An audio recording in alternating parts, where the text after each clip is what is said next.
Hello everyone. आज हम लोग पढ़ने वाले हैं बायोलॉजी का पहला चैप्टर लाइफ प्रोसेस और उसकी पहली यूनिट न्यूट्रिशन।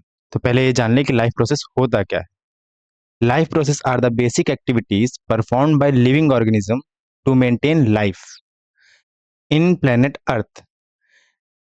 अर्थ पर या फ्लेक्सी प्लेनेट पर जो इतने भी ऑर्गेनिज्म रहते हैं उनको सरवाइव करने के लिए कुछ बेसिक फंक्शंस परफॉर्म करने पड़ते हैं, like nutrition, respiration, transportation, excretion, reproduction, control and coordination and so on. उसमें से हम पहला टॉपिक पढ़ने जा रहे हैं, न्यूट्रिशन। समझते हैं कि न्यूट्रिशन होता क्या है। Nutrition is the process by which organism obtain food and use it for energy, growth and repair।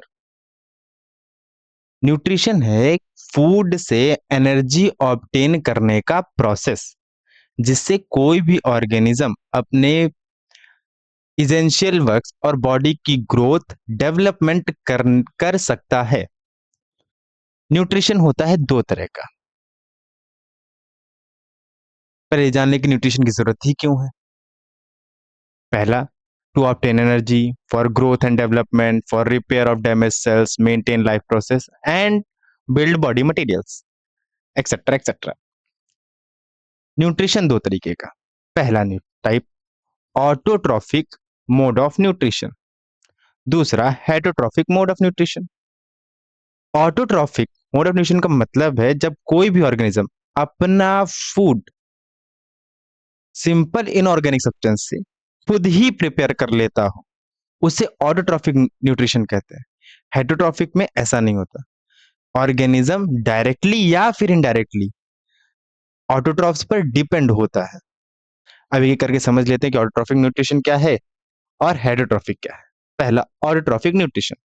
जैसा बताया, autotrophic nutrition is the mode of nutrition in which organism prepare their own food from simple substances like carbon dioxide, oxygen and water। Autotrophic nutrition mostly करते हैं green plants. और एक और तरीका होता है ऑटोट्रॉफिक न्यूट्रिशन का जिसको बोलते हैं कीमो ऑटोट्रॉफिक न्यूट्रिशन, जो हमारे सिलेबस में अभी नहीं है। थोड़ा सा जान लें। कीमो ऑटोट्रॉफिक न्यूट्रिशन का मीन्स है, लिख देते हैं, कीमो ऑटोट्रॉफिक न्यूट्रिशन। ये कुछ स्पेसिफिक टाइप के बैक्टीरियाज करते हैं, जैसे नाइट्रोसिलस बैक्टीरिया और भी तरह के बैक्टीरिया हैं जो नाइट्रोजन से फूड बनाए, हाइड्रोनियम बैक्टीरिया जो हाइड्रोजन से फूड अपना प्रिपेयर कर लेते हैं। लेकिन हमारे सिलेबस में वो नहीं है तो मुझे फोकस अभी उतना नहीं करते। ऑटोट्रॉफिक न्यूट्रिशन करने के लिए कार्बन डाइऑक्साइड, ऑक्सीजन, सनलाइट और क्लोरोफिल की जरूरत होती है।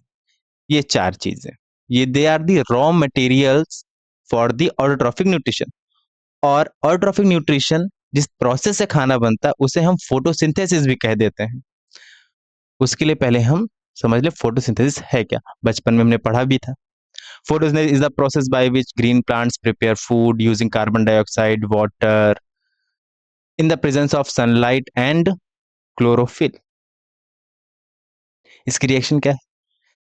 जब 6 moles of carbon dioxide react करते हैं 12 मोल, थोड़ा सा एरर है, 12 मोल ऑफ वाटर, तब फॉर्म होता है glucose C6H12O6 and 6 moles of oxygen and 6 moles of water.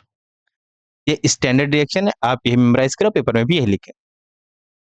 Conditions mainly क्या है, सनलाइट और क्लोरोफिल की प्रेजेंस होना बहुत जरूरी है। अगर सनलाइट नहीं तब भी रिएक्शन नहीं होगी, क्लोरोफिल नहीं है तब भी रिएक्शन नहीं होगी।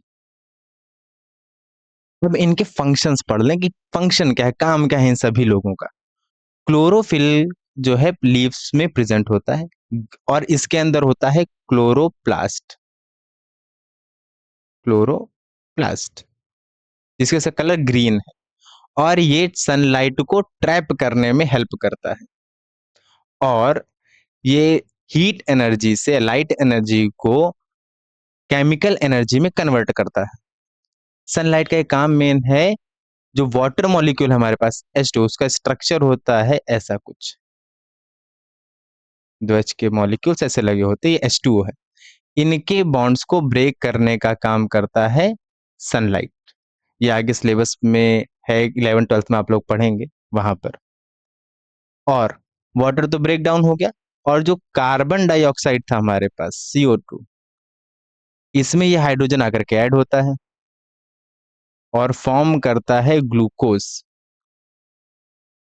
C6H12O6। जैसा हमने भी केमिस्ट्री में पढ़ा होगा, जब कभी किसी कंपाउंड में हाइड्रोजन आकर के ऐड हो तो उसे हम रिडक्शन कहते हैं। तो यहाँ पे कार्बन डाइऑक्साइड क्या हुआ, रिडक्शन। तो थोड़ा सा आगे बढ़ते हैं। अब आता है स्टोमेटा। ये पेपर थोड़ा सा इंपॉर्टेंट है, 1 या 2 मार्क्स का आ जाता है।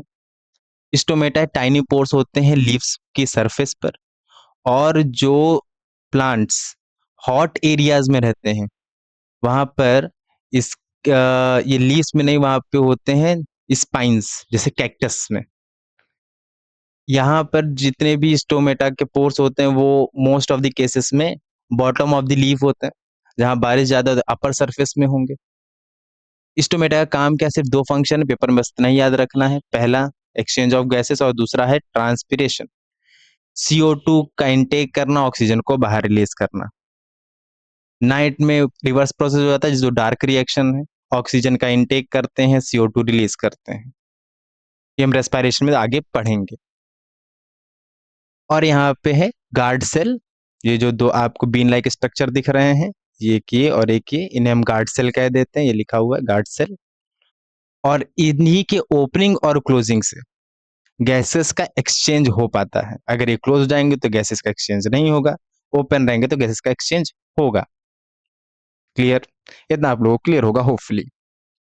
दूसरा है heterotrophic mode of nutrition. Heterotrophic mode of nutrition है जिसमें ऑर्गेनिज्म अपना फूड खुद प्रिपेयर ना कर पाए, डायरेक्टली और इनडायरेक्टली दूसरे ऑर्गेनिज्म पर डिपेंड हो, दूसरे ऑर्गेनिज्म पर डिपेंड हो। जैसे हम हैं, ह्यूमंस हैं, एनिमल्स हैं, फंगस है। जैसे हम फूड प्लांट पे भी डिपेंडेंट रहते हैं, एनिमल्स पे भी। और एनिमल्स ग्रास भी खाते हैं, और कार्निवोर्स और ओमनिवोर्स, हर्बीवोर्स है जैसे हम जानते हैं।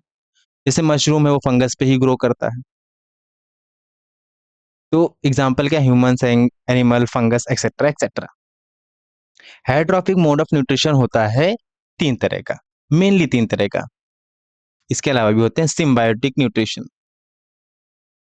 चौथा वाला है लेकिन वो हमारे सिलेबस में नहीं। जैसे पहला है होलोजोइक मोड ऑफ न्यूट्रिशन, दूसरा saprotrophic, and third is parasitic nutrition. Food is taken inside the body and then digested. अगर फूड का इनटेक करने के बाद उसका डाइजेशन किया जाए, that is called holozoic nutrition. अब सवाल होगा कि सर सभी ऑर्गेनिज्म क्या फूड का इनटेक नहीं करते? करते हैं, लेकिन डाइजेस्ट नहीं करते हैं कुछ, और कुछ बॉडी के अंदर इनटेक ही नहीं करते। जैसे ह्यूमंस है, अमीबा है, ये फूड का इनटेक करते हैं देन डाइजेस्ट करते हैं, यानी इंजेशन देन डाइजेशन, और फिर इसको एब्जॉर्ब, एजिमिलेट और इजेस्ट आउट कर देते हैं। ये भी थोड़ा सा आगे हम लोग पढ़ रहे होंगे। दूसरा सेप्रोट्रॉफिक न्यूट्रिशन, जो डेड डिके और डिकेइंग मैटर पर ग्रो करें। Example mushroom, most important example है, इसको लर्न रखिएगा, और फंगस। थर्ड है पैरासिटिक न्यूट्रिशन, जो होस्ट की बॉडी में रह करके उन्होंने जो फूड इनटेक किया और डाइजेस्ट किया, उस फूड को ये यूटिलाइज करते हैं। एग्जाम्पल लाइस,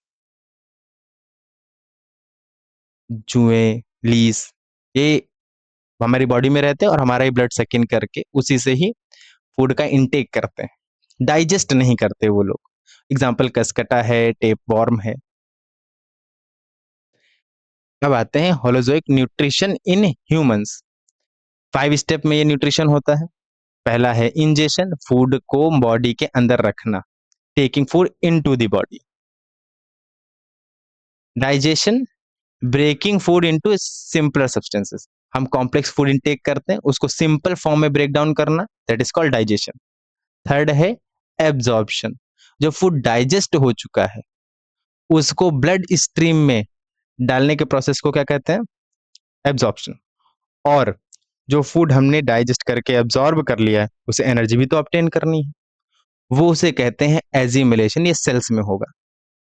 और जो वेस्ट मैटर है जो हमें बॉडी को नहीं चाहिए उसको बॉडी से रिलीज आउट कर दिया जाता है in the form of faeces और stool, in the form of faeces और स्टूल, या आप पू भी कह सकते हैं। क्लियर? पढ़ते हैं ह्यूमन डाइजेशन। मेन ऑर्गन्स कौन कौन से इन्वॉल्व होते हैं? पहला है mouth, then oesophagus, stomach, small intestine, large intestine, rectum, anus. इतने प्रोसेस से फूड बाहर निकल जाता है। ये दो ग्लैंड से लिवर और पेनक्रियास, इनके बारे में आगे पढ़ रहे होंगे। माउथ के इतने से पार्ट को हम बकल कैविटी कहते हैं, बकल कैविटी। चेस्ट के हिस्से को हम थॉरिक कैविटी बोल देंगे। और बाकी का जो रिमेनिंग हिस्सा है थॉरिक कैविटी के नीचे और पेल्विक रीजन के ऊपर तक, उसको हम बोल देते हैं एब्डोमेन, एब्डोमेन। और इस पूरे से पार्ट को हम कह देते हैं एलिमेंट्री कैनाल, एलिमेंट्री कैनाल। आप देख लीजिएगा, लिख लीजिएगा। अब ये करके इनका फंक्शन पढ़ते हैं। फूड सबसे पहले एंटर करेगा माउथ में, अपने हाथों की हेल्प से माउथ में रखेंगे। फूड जो है वो च्यू किया जाएगा टीथ की हेल्प से, और टंग मिक्स करती है सलाइवा, जो हमारे माउथ में सलाइवा या फिर जो लिक्विड चीज सीक्रेट होती है उसे हम सलाइवा कहते हैं। अब जो टीथ ने फूड को च्यू और ग्राइंड किया, इसे हम कह देते हैं मैकेनिकल और फिजिकल डाइजेशन, मैकेनिकल और फिजिकल डाइजेशन कह देते हैं। माउथ में ग्लैंड होती है जिसका नाम है सलाइवरी ग्लैंड, माउथ में ग्लैंड है इसका नाम सलाइवरी ग्लैंड है, ब्री ग्लैंड। उससे सिक्रीट होता है सलाइवरी अमाइलेज, जो फूड में प्रेजेंट स्टार्च को शुगर में कन्वर्ट करता है। स्टार्च को किसमें? शुगर में। कौन करेगा? सलाइवरी अमाइलेज, याद रखिएगा। एक एक ये शब्द भी याद रखिए, एमाइलेज। आपके सिलेबस में एमाइलेज वर्ड आएगा भी आगे एक बार और। तो एमाइलेज का मतलब है स्टार्च को या फिर कार्बोहाइड्रेट को सिंपलर शुगर, सिंपलर शुगर या फिर आप कह लीजिए माल्टोज में कन्वर्ट करता है, सिंपलर शुगर में या फिर माल्टोज में कन्वर्ट करेगा। ये सलाइवरी एमाइलेज का फंक्शन है। माउथ में फूड ज्यादा टाइम तक रहता नहीं है, जिसकी वजह से स्टार्च कंप्लीटली डाइजेस्ट नहीं हो पाएगा। ये फर्दर आगे और जाएगा, वहां पर ये स्टार्च कंप्लीट डाइजेशन होगा। फिर ये फूड ओइसोफेगस से होते हुए बॉडी में, ओइसोफेगस ये इस पार्ट से होते हुए जे शेप्ड ऑर्गन स्टमक में पहुंचेगा। और यहाँ पे एक मूवमेंट होता है जिसको बोलते हैं peristaltic movement, peristaltic movement. Food जब ओइसोफेगस से जाएगा तो यहाँ की मसल्स ओइसोफेगस की कुछ इस तरीके से कॉन्ट्रैक्ट करेंगी, रिलैक्स करेंगी। देन फूड आगे फर्दर ऑन पास ऑन होगा, फिर ये कॉन्ट्रैक्ट करेंगी, देन रिलैक्स करेंगी। इस मूवमेंट को हम कह देते हैं पेरिस्टैल्टिक मूवमेंट, ये याद रखिएगा। आगे पढ़ते हैं। फूड अब पहुंच चुका है हमारे स्टमक में। स्टमक में फूड रहता है अबाउट 3 आवर्स। स्टमक में फूड कितनी देर रहता है? अबाउट 3 to 4 आवर्स तक। लेकिन फूड यहाँ पे भी कंप्लीट डाइजेस्ट नहीं हो पाएगा। फूड यहाँ पे कंप्लीट डाइजेस्ट नहीं हो पाएगा। यहाँ पे होती है गैस्ट्रिक ग्लैंड। कौन सी ग्लैंड? Gastric gland. और उनसे निकलता है गैस्ट्रिक जूस। उस गैस्ट्रिक जूस में होते हैं मेनली तीन चीजें, HCl, पेप्सिन और म्यूकस। वो यहाँ होता है अपर लाइनिंग में। ये अपर लाइनिंग में प्रेजेंट होता है म्यूकस इस जगह। फंक्शन अभी तीनों के बताते हैं। HCl का फंक्शन है जो हार्मफुल बैक्टीरियाज फूड के थ्रू हमारे स्टमक तक पहुंच गए हैं उनको किल कर देना, और फूड को एसिडिक बनाना। फूड को एसिडिक बनाना ताकि पेप्सिन काम कर सके। For the functioning of pepsin, for the functioning of pepsin. जो पेप्सिन है वो होता है पेप्सिनोजन के फॉर्म में। पेप्सिन होता है पेप्सिनोजन के फॉर्म में, और पेप्सिनोजन से पेप्सिन में कन्वर्ट करने के लिए एसिड चाहिए, और एसिड यहाँ कौन है? HCl। HCl का काम है पेप्सिनोजन से पेप्सिन में कन्वर्ट करना ताकि पेप्सिन प्रोटीन का डाइजेशन कर सके। प्रोटीन का डाइजेशन यहाँ पे भी कंप्लीट नहीं हो पाएगा। प्रोटीन कन्वर्ट होगा स्मॉल प्रोटीन फ्रेगमेंट्स में, और कौन करेगा? पेप्सिन। याद रखिएगा। इसी चीज है, बताया नहीं अभी आपको। म्यूकस। म्यूकस का काम क्या है? म्यूकस का फंक्शन है, HCl होता है कोरोजिव नेचर का, हम जानते हैं HCl is a strong acid, जिसकी वजह से स्टमक की जो इनर लाइनिंग है वो कोरोड हो सकती है। इससे प्रोटेक्ट करने के लिए कि स्टमक की लाइनिंग या स्टमक की वॉल कोरोड ना हो जाए, इसमें होल्स ना हो जाए, पोर्स ना हो जाए, उससे हेल्प करता है, प्रोटेक्ट करता है म्यूकस। अगर HCl ज्यादा सिक्रीट हो रहा है तो एसिडिटी हो जाएगी।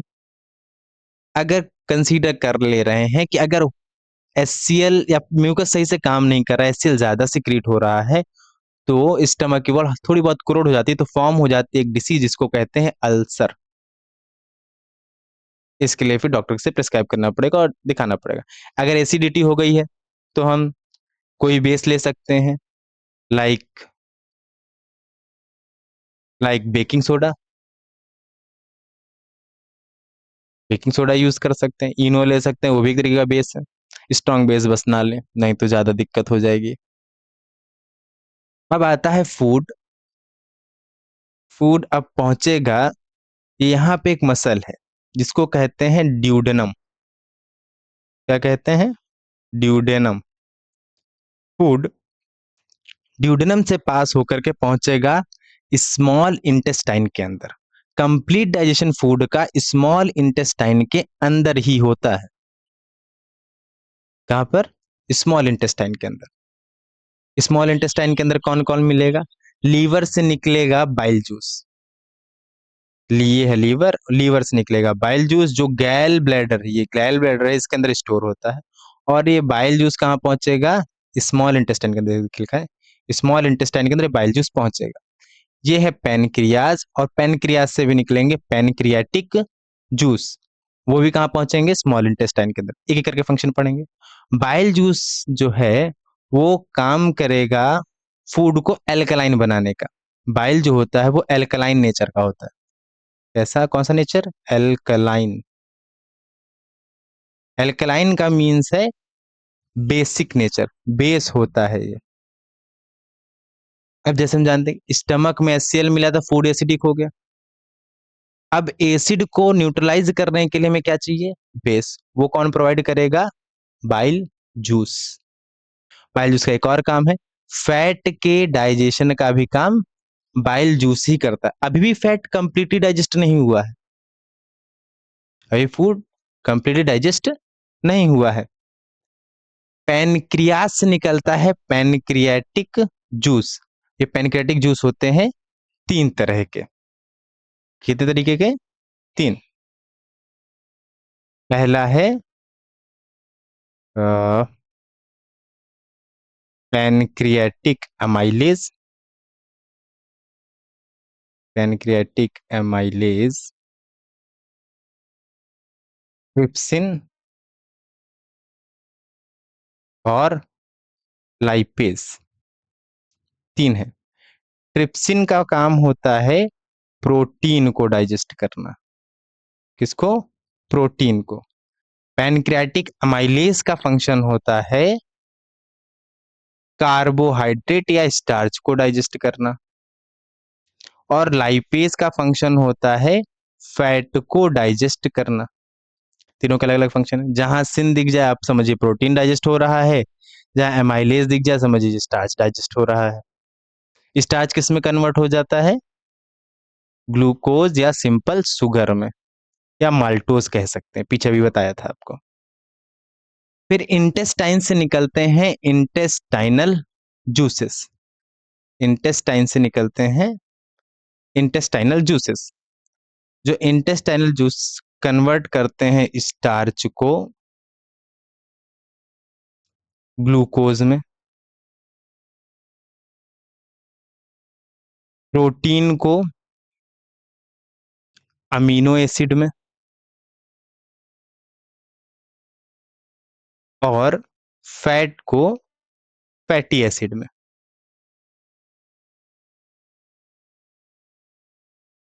कंप्लीट डाइजेशन होता है इंटेस्टाइनल जूस की हेल्प से। जो एक्स्ट्रा ग्लूकोज है वो बॉडी में स्टोर हो जाता है in the form of glycogen, in the form of glycogen. Body में स्टोर होता है किस फॉर्म में? इन द फॉर्म ऑफ ग्लाइकोजन। सबसे पहले स्टोर होता है हमारे एब्डोमेन में, पेट में। लोगों का जैसे पेट बाहर निकल आता है, उन्हें एक्सरसाइज करनी चाहिए। और अब आगे पढ़ते थोड़ा सा। अब फूड हो चुका है कंप्लीट डाइजेस्ट। अब डाइजेशन के बाद क्या था? एब्जॉर्प्शन। एब्जॉर्प्शन होता है स्मॉल इंटेस्टाइन के अंदर। कहाँ होगा? स्मॉल इंटेस्टाइन के अंदर ही। वहां प्रेजेंट होते हैं microvilli, a finger like projection, a finger like projection called villi, जो हेल्प करते हैं डाइजेशन, जो डाइजेस्टेड फूड है उसको एब्जॉर्ब करने में। फाइन ब्लड कैपिलरीज होती हैं। और विलाई का एक और फंक्शन है, ये स्मॉल इंटेस्टाइन के सरफेस एरिया को इंक्रीज कर देता है, ताकि एब्जॉर्प्शन जो है वो तेजी से हो सके।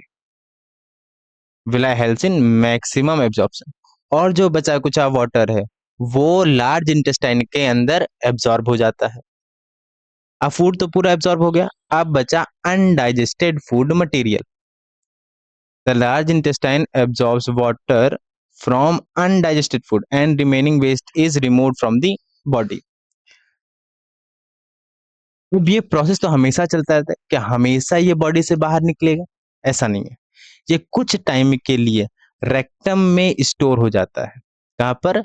रेक्टम। इस पार्ट का काम है रेक्टम। यहाँ पे स्मॉल टाइम के लिए फूड अनडाइजेस्टेड वेस्ट यहाँ पे स्टोर हो जाता है, और फीसेस के फॉर्म में एनएस के थ्रू बॉडी से इजेस्ट आउट हो जाता है, जिसे लिखा है faeces are stored in rectum. Egestion का मतलब है removal of undigested food from the body. Undigested food को इजेशन कहते हैं। और जब यूरिन के फॉर्म में बॉडी से अनडाइजेस्टेड मटेरियल निकलता है उसे हम डेफिकेशन कहते हैं, जो हम आगे पढ़ रहे होंगे। कुछ इंपॉर्टेंट पॉइंट्स देख लेते हैं एनसीईआरटी के। Nutrition provides energy to organism, green plant show autotrophic nutrition, photosynthesis occurs in chloroplast, जो क्लोरोफिल के अंदर होता है, stomata help in exchange of gases, human show holozoic nutrition, small intestine is the main site of digestion and absorption. पूरा का पूरा जो food है वो यहीं डाइजेस्ट होता है, स्टमक में भी नहीं होता, माउथ में भी नहीं होता। पूरा फूड कहाँ डाइजेस्ट होगा? स्मॉल इंटेस्टाइन के अंदर। एक बार जरा क्विक रिवीजन कर लें। Autotrophic nutrition, plants prepare their own food. Atrophic nutrition, organism depends on others for food, दूसरे पे डिपेंड है डायरेक्टली या इनडायरेक्टली। ऑटोट्रॉफिक न्यूट्रिशन में फोटोसिंथेसिस होता है। हेटेरोट्रॉफिक में human nutrition, ingestion, digestion, absorption, assimilation and egestion. पीछे हम पढ़ चुके हैं, एक बार फिर से बता दें। इंजेशन का मीन्स है taking food inside the body. Digestion means breaking down of food into simpler substances. Absorption microvilli या विलाई के थ्रू बॉडी में जो डाइजेस्टेड फूड है उसको ब्लड स्ट्रीम में डाल देने के प्रोसेस को कह देते हैं। एजिमिलेशन जो बॉडी में फूड एब्जॉर्ब हुआ है उससे एनर्जी के ऑब्टेन करने के प्रोसेस को और ग्रोथ और रिपेयर के लिए चीजें यूज करने के लिए उसे एजिमिलेशन कह देते हैं। और अनडाइजेस्टेड वेस्ट मटेरियल को बॉडी से इजेस्ट बाहर निकालने के प्रोसेस को इजेशन कह देते हैं। Thanks for watching UKS class. अगर आपको वीडियो पसंद आई हो then like share and subscribe.